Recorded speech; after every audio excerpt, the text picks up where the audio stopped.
It's now time to pressure test the liner to cylinder casing on the Mirrlees single cylinder. So we've borrowed off Richard his boiler water test equipment. Capable of 600 pounds pressure, but we won't be going that far, so we put our own little gauge on. It's full of water. We've blanked off the water outlet from the that go to the cylinder head, filled it with water, and if we pump slowly, you can see the pressure going up. So we've got 20 psi. Now, before somebody says, we do have a little leak from this flange here.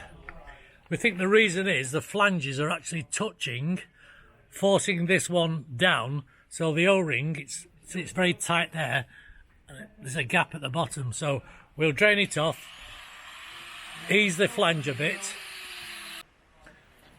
so we'll cure that in a bit. But underneath,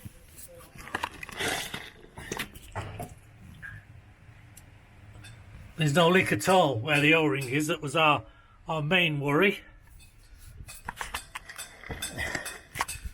So we'll let the pressure off, drain it off, cure that, and hopefully have another go. So just to prove that we did water test it, we're now draining the water out.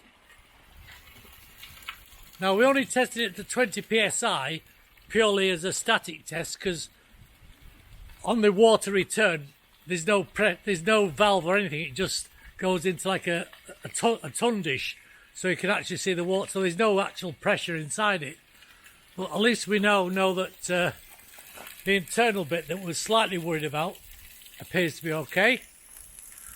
So the next thing is put it on the engine at some stage.